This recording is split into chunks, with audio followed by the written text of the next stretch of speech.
What's up, guys? This is Merc from Kurtonos coming at you with a new Dire Maul East farming video. The purpose of this video is sort of an update on my last video where I showed you guys a tutorial on how to farm Dire Maul East.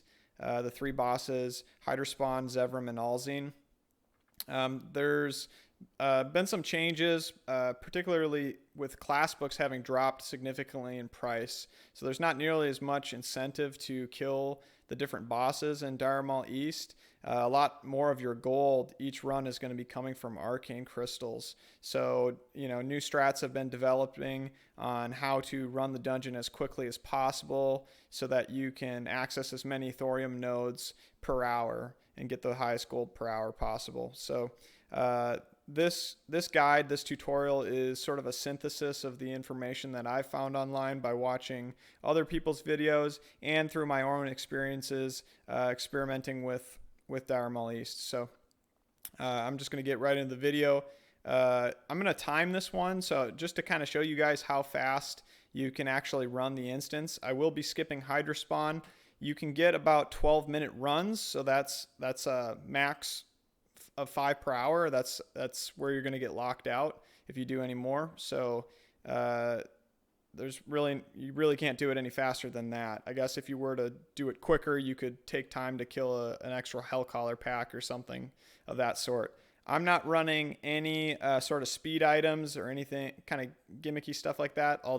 I say gimmicky, but I mean it will help increase your farm rate. So if you've got Skull of Impending Doom, Swiftness pots, even maybe, I don't know if that's worth, but if you want to go for that, go for that. I'm just going to run it kind of bare bones and show you guys what you can do. So let's get right into the video. I've got a relatively fresh instance. I've been doing the intro here, so the patrol timings are off slightly, but it's a fresh instance, so we're just going to jump right into it, man. So yeah, the class book prices have fallen off so much right now. Like for instance, the priest books were going for 70, 80 gold on my server. Now they're going for 2 or 3 gold. So it just really changes sort of what's the optimal strat, because do you really care if you down the different bosses, if they're dropping class books that aren't worth anything? Yeah, Hyderspawn will drop elemental water every once in a while, so you're missing out on that, but you're not missing out on nearly as much as you would think that you are. There might be some argument to be made if you're an enchanter and you just want to hold shards, because those large brilliant shards are going to go up in price over time. That's up to you. But I don't have enchanting. I can't disenchant anything, so I just have mining, and right now I have engineering. So you need mining for this, obviously. Let's just hope to get some good RNG on the satyr spawns. This is my first take. Just going to see how this all plays out.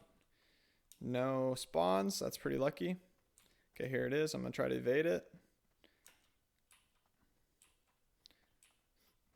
So like I said, we're just going to cut across the pool and skip Hyderspawn altogether. I don't want to take aggro here, so I'm going to lose a few seconds on the run. It's okay. It's no big deal. You're better off if you wait for a second here. Don't aggro the imps. I will go for enslaves because I'm trying to run this relatively quickly. So if I see a satyr, I'm going to enslave it, which I will see one, most likely. Here it is. Let's hope it does not get the slow off on me, otherwise it's going to slow things down. Okay.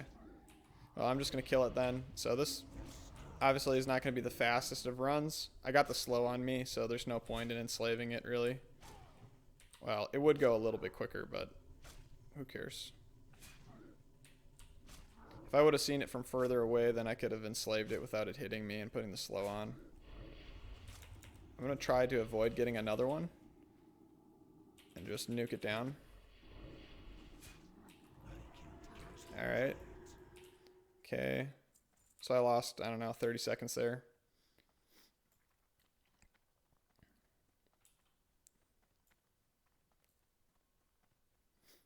If you guys want to do this farm, there's really no gear requirement. You just have to be able to kill these satyrs. In terms of killing Alzine, the fight's a lot easier. I'll kind of go over the strat here in a second. I need to focus in a little bit. So I am killing Zevrim up here, obviously, because I can't use the Hydra spawn area with him being alive. So if you get sacrificed here, you are dead. You're just 100% dead. I don't think there's anything you can do about it. So don't get hit by sacrifice. It's kind of a glitch spot, so he runs towards you and then you run toward the wall and he tries to take a different pathing. You just kind of have to get a feel for it. Doing what I'm doing, you just poke out, run next to the wall, he'll run away, rinse and repeat.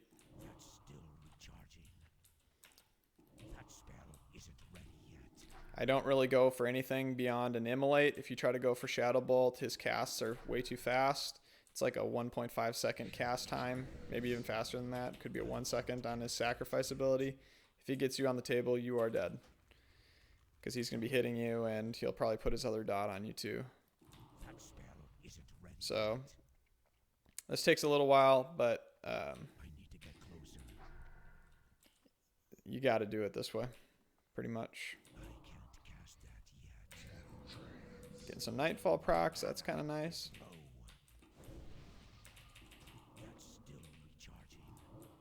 Alright, let's try to get an Immolate on him. Get him far away, max range, and then go for the Immolate.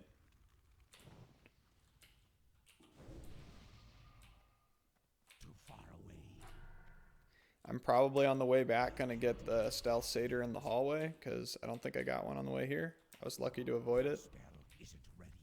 So, oh, that was a close one.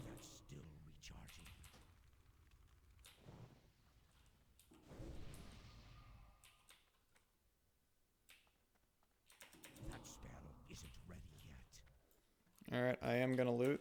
Oh my god, getting stuck. Looting. Okay, so Alzine, how is that fight different? I'm going to heal up here because I don't want to die. Okay, so Alzine is different in that you're literally just going to jump down and pull him. To do this run, you need to have lesser invisibility potions or normal invisibility potions. I just use the lessers because they're cheaper. You do not need an invisibility potion like I've got here. You can just get by with the lessers. You can also use, if you want, you could use Gnomish Cloaking Device, but you can only do that once per hour. And basically what you're going to do is you're going to pull Alzine. I actually got to miss the Satyr, so eating up there was wasted 20 seconds. Didn't know that was going to happen. You're going to pull Alzine, and you're going to get him to 40% health, or whatever the health percentage is where the imps come out. I believe it's around 40%. And the imps are going to break down the wall where the thorium nodes are, and you are going to gather up all the mobs, and you kind of want to kite Alzine back and forth a little bit so that everything gathers up, clumped up together. And then you're going to let everything run towards you, because if you, while you're on the top ledge, you're going to let everything run towards you so that the pathing is the maximum to the reset location, which you're going to run to. So you let everything run towards you, you jump down, run to the reset location, and you're trying to get LOS on the imps, because to be able to use the Invis potion to drop combat, or to basically to get away from the imps, you're gonna have to LOS the imps, plain and simple. Otherwise, you just won't drop combat, and if you don't drop combat, you can't use the potion. So I'll show you guys that. I know that didn't make sense, but you'll see, and I'll explain it. I'll call it out as I'm doing it. So here the Ironbark, the redeemed guy, is breaking down the door. And we're going to move into Alzine. I don't have any speed buffs. I'm at 7 minutes right now, so I know that I'm going to get roughly a 12-minute run, which is pretty good. Like I said, it could have been faster. There was a couple times I took about 20-30 seconds, one when I ate, and then something else.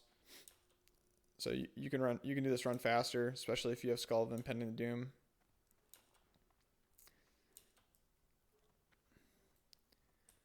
All right. So, I mean, the reason why this is way more efficient is you don't have to kill you don't have to kill all the lashers, and the gold per hour from the lashers isn't very good. You just get, yeah, you don't get to kill all Zine, so you don't get a chance at 4s, but really, I mean, it's pretty much about the arcane crystals now. I am going to make a Voidwalker. I probably won't need it, so it's like a wasted 20 seconds or 10 seconds plus a bandage.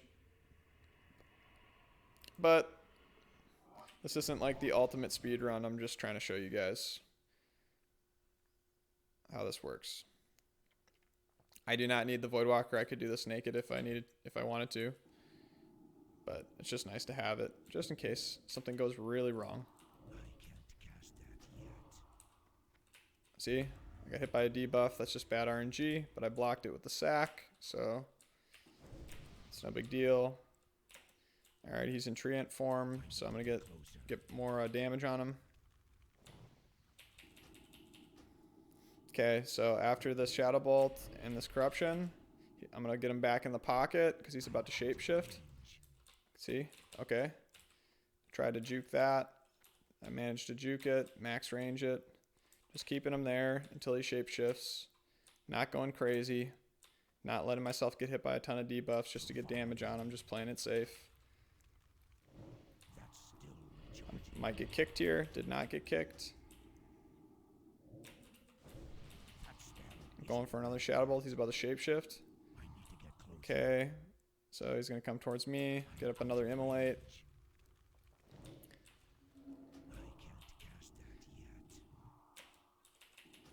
Alright, get off one Shadow Bolt. He's in a safe form, so I'm going to let him run along the upper ledge towards me again. So he's getting low, so I know the imps are going to come out pretty soon. So I'm going to keep him on the low ground because I want to gather everything up together. So here he's in caster form. I'm keeping him on. Okay, so the imps came out because everything's aggroing. I know that's happening. I'm gathering everything up. And I'm just waiting for everything to gather up. Okay, it's all gathered, so I'm going to run back here. And this is really important. You need to face tank the imps, because if you turn away from them, they're going to daze you. So you just let them get one shot off on you, and you run over this way and up to this reset location. And you sit here and you start spamming your invis pot. You're going to drop aggro, or you drop combat temporarily, and your invis pot will go off. And that's going to allow you to access the thorium node. So just watch. I'm spamming. I dropped aggro, or I dropped combat, and I hit my pot. And now I get to access the nodes. So that was a 10-minute, 40-second run. It wasn't as fast as I could have done it, but that just shows you guys how fast you can do it. By the time I mine these nodes, it's going to be about 12 minutes, and I can reset. And that's how you get 5 runs per hour. So hope you guys liked the video. Hit the like button, comment, subscribe. This is Murked, signing off.